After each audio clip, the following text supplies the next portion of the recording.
یہاں پر اللہ تعالیٰ نے قسم کھائی ہے قرآن کی. یہ بات اس سے پہلے بھی آ چکی ہے کہ اللہ تعالیٰ نے بہت سی مخلوقات کی قسم قرآن کریم میں کھائی ہے. انسانوں کے لیے تو حکم یہ ہے، مسلمان کے لیے حکم یہ ہے کہ سوائے اللہ کے کسی کی قسم نہ کھائے. قسم کھائی جاتی ہے اپنی بات کو میں تاکید پیدا کرنے کے لیے، مضبوطی لانے کے لیے، اور انسان کے لیے جائز نہیں ہے کہ اللہ کے علاوہ کسی کے نام کی قسم کھائے. اگر قسم یعنی اپنی بات میں تاکید پیدا کرنا ہے، مضبوطی لانا ہے، تو پھر اس موقع پر یہی کہا جائے گا کہ اللہ کی قسم یا رب کعبہ کی قسم. جیسے صحابہ کے بارے میں ملتا ہے فزت ورب الکعبہ، کہ رب کعبہ کی قسم میں تو کامیاب ہو گیا. اسی طرح اللہ کے نبی صلی اللہ علیہ وسلم اکثر و بیشتر قسم کھایا کرتے تھے والذی نفسی بیدہ، اس ذات کی قسم جس کے قبضے میں میری جان ہے. لیکن بہرحال قسم جو کھائی جائے گی وہ اللہ ہی کی کھائی جائے گی، اللہ کے علاوہ کسی کی قسم کھانا جائز ہے. نہ ماں کی قسم کھانا، نہ بچوں کی قسم کھانا، نہ قرآن کی قسم کھانا، ان تمام چیزوں کی قسم کھانا جائز نہیں ہے. البتہ اللہ تعالیٰ نے قرآن کریم میں بہت سی چیزوں کی قسمیں کھائی ہیں. کہیں پر فرمایا والعصر، زمانے کی قسم، کہیں پر کہا والقرآن الحکیم، حکمت والے قرآن کی قسم. تو اللہ کے قسم کھانے کا مطلب علماء نے لکھا ہے کہ اللہ تعالیٰ دو وجہوں سے قسم کھاتے ہیں. ایک تو جس چیز کی قسم کھا رہے ہیں اس چیز کی عظمت کو بتلانا مقصود ہے کہ والعصر، زمانے کی قسم، تو زمانے کی اہمیت اور وقت کی اہمیت کو بتلانے کے لیے اللہ تعالیٰ نے اس کی قسم کھائی. اسی طرح والقرآن الحکیم، قسم ہے حکمت والے قرآن کی، تو قرآن کی عظمت کو بتلانے کے لیے اللہ تبارک تعالیٰ قسم کھا کر بتلاتے ہیں کہ یہ کوئی عظمت والی چیز ہے، اس وجہ سے اللہ نے اس کی قسم کھائی ہے. دوسری وجہ علماء نے لکھی ہے کہ جس چیز کی اللہ تعالیٰ قسم کھاتے ہیں گویا کہ اللہ تعالیٰ اس چیز کو گواہ بناتے ہیں کسی اگلی بات کے لیے، کسی اگلی بات کے لیے اس چیز کو گواہ بناتے ہیں. جیسے اللہ نے فرمایا والعصر، زمانے کی قسم. کس بات پر قسم؟ یعنی زمانہ گواہ ہے اس بات پر، تاریخ گواہ ہے اس بات پر. کس بات پر؟ ان الانسان لفی خسر، کہ بے شک انسان تو خسارے میں ہے. زمانہ اس بات پر گواہ ہے، انسانی تاریخ اس بات پر گواہ ہے کہ انسان خسارے میں، الا الذین آمنوا، سوائے 4 لوگوں کے جن کا ذکر آ گیا ہے. تو بہرحال قسم کھائی جاتی ہے جس چیز کی قسم کھائی اس کو گواہ بناتے ہوئے اگلی بات پر. چنانچہ یہاں پر بھی فرمایا والقرآن الحکیم، اور حکمتوں والے قرآن کی قسم. کس بات؟ یعنی قرآن، حکمت والا قرآن گواہ ہے اس بات پر. کس بات پر گواہ ہے؟ انک لمین المرسلین، کہ بے شک آپ بھیجے ہوئے لوگوں میں سے ہیں. تو آپ کے رسول ہونے کے پر قرآن گواہ ہے، آپ کے رسول ہونے کی گواہی قرآن دیتا ہے.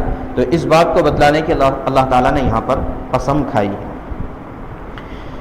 پھر اللہ فرماتے ہیں والقرآن الحکیم، قسم ہے حکمت والے قرآن کی. قرآن کی ایک صفت اللہ تعالیٰ نے ذکر فرمائی کہ یہ حکمت والا ہے.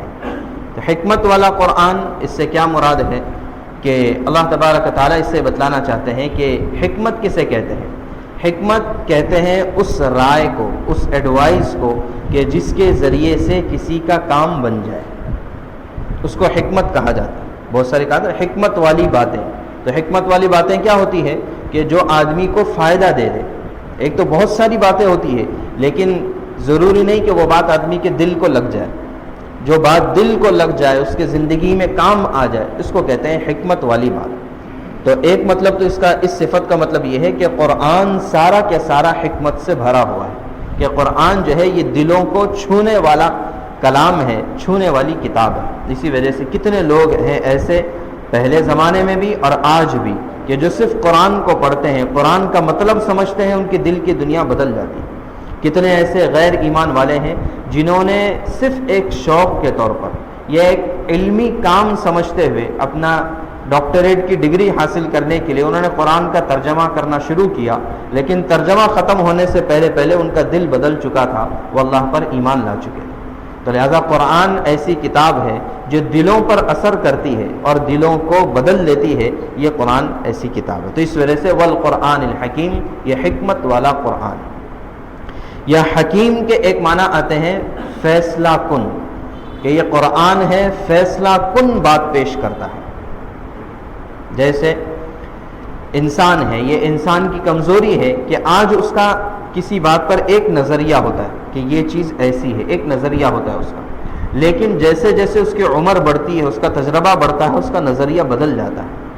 ہر پروفیشن میں یہ ہوتا ہے۔ ایک ڈاکٹر ہوتا ہے، نیا نیا پریکٹس کرنے آیا ہے تو اس کے بیماری کے تشخیص کا انداز الگ ہوتا ہے، لیکن جیسے تجربہ بڑھ جاتا ہے تو پھر جو ہے اس کا انداز بدل جاتا ہے۔ ایک وکیل ہے، جب وہ نیا نیا پریکٹس کرنا شروع کرتا ہے تو اس کے بحث کرنے کا انداز الگ ہوتا ہے، لیکن جیسے اس کا تجربہ بڑھتا ہے تو پھر جو ہے وہ صرف 2 بات کہتا ہے، لیکن 2 بات میں سارا مقدمہ اپنے موکل کے حق میں کر دیتا ہے۔ تو یہ کیا ہوتا ہے؟ یہ انسان کی صفت ہے، یہ انسان کی کمزوری ہے کہ جیسے اس کا تجربہ بڑھتا ہے اس کی باتوں میں پختگی آتی ہے، اور اس کی بات جو ہے انہیں اس کا تجربہ زیادہ صحیح ہوتا ہے۔ لیکن قرآن پاک کی صفت یہ ہے کہ یہ پہلے ہی سے محکم فیصلہ کن بات کہتا ہے۔ جب بھی قرآن کوئی بات کہتا ہے تو وہ ایسی بات ہوتی ہے کہ اس کے بعد پھر اس بات کو بدلنے کی ضرورت ہی نہیں ہوتی ہے، کہ اللہ نے ایک بات جب کہہ دی تو پھر جو ہے وہ ہو کر رہتی ہے، پوری ہو جاتی ہے۔ تو لہٰذا ایک مطلب اس کا یہ ہوگا کہ یہ قسم ہے اس قرآن کی جو فیصلہ کن بات پیش کرتا ہے، جو فیصلے والی بات۔ اِنَّهُ لَقَوْلٌ فَصْلٌ، اللہ تعالیٰ نے سورہ طارق میں فرمایا کہ یہ فیصلہ کن بات ہے، کہ قرآن جو کہتا ہے ویسا ہی ہوتا ہے، اس میں ذرہ برابر رتی برابر کوئی فرق نہیں آتا ہے۔ اسی وجہ سے فرمایا کہ اس میں شک کرنے کی گنجائش ہی نہیں، اس کی ہر بات 100% صحیح ہوتی ہے اور اس میں کوئی شک اور شبہ کی گنجائش نہیں ہے۔ یہ تو دوسرا مطلب ہوا۔ تیسرا ایک مطلب حکیم کا یہ لکھا ہے جو احکام سے ہے۔ احکام کے معنی آتے ہیں کسی بھی چیز کی جب فنیشنگ پوری ہو جاتی ہے تو اس کو کہا جاتا ہے کہ یہ چیز محکم ہے۔ جیسے یہ دیوار ہے کہ دیوار جب بنتی ہے تو سب سے پہلے اینٹ اور سیمنٹ سے بنتی ہے، پھر اس پر پلاسٹر لگایا جاتا ہے، پھر اس پر جو ہے رنگ و روغن کرنے سے پہلے لامبی لگائی جاتی ہے، پھر رنگ و روغن ہوتا ہے، یا پلاسٹر کے بعد پھر جو ہے اس کے اوپر ٹائلز لگائی جاتی ہے۔ تو اب ٹائلز لگانے کے بعد اب یہ مکمل ہو گئی، اب یہ مکمل ہو گئی، تو اس کو عربی زبان میں کہتے ہیں احکام اور محکم۔ تو اب اللہ تعالیٰ فرماتے ہیں کہ یہ قرآن محکم، قسم ہے قرآن کی جو محکم کتاب ہے، مطلب اس کے یعنی اور کسی یا اس سے اچھی اور کسی بات کی ضرورت باقی نہیں رہتی ہے۔ قرآن نے جو کہہ دیا ہے اب وہ کامل اور مکمل ہے، اس میں کسی طرح کا کوئی نقص اور کمی نہیں رہتی ہے۔ تو بہرحال حکیم کے یہ تینوں معنی صحیح ہو سکتے ہیں۔ حکیم کے معنی حکمت والا قرآن بھی، اور حکیم کے معنی فیصلہ کرنے والا قرآن بھی، اور حکیم کے معنی کامل اور مکمل قرآن بھی۔ تینوں صفتیں قرآن میں یہاں پر پائی جاتی ہیں۔ تو لہٰذا یہاں پر ترجمہ یہ بھی کر سکتے ہیں، قسم ہے حکمت والے قرآن کی، قسم ہے فیصلہ کرنے والے قرآن کی، اور قسم ہے کامل اور مکمل قرآن کی۔ تینوں ترجمے یہاں پر کیے جا سکتے ہیں۔ بہرحال اللہ تعالیٰ نے فرمایا قسم ہے قرآن کی جو حکمت والا ہے۔ تو کیوں قسم کیوں کھائی؟ میں نے بتلایا تھا، ایک تو قرآن کی عظمت کو بتلانے کے لیے، اور دوسرا اگلی بات پر گواہ بنایا کہ قرآن اس بات پر گواہ ہے۔ کس بات پر؟ اِنَّكَ لَمِنَ الْمُرْسَلِينَ، کہ بے شک آپ تو بھیجے ہوئے لوگوں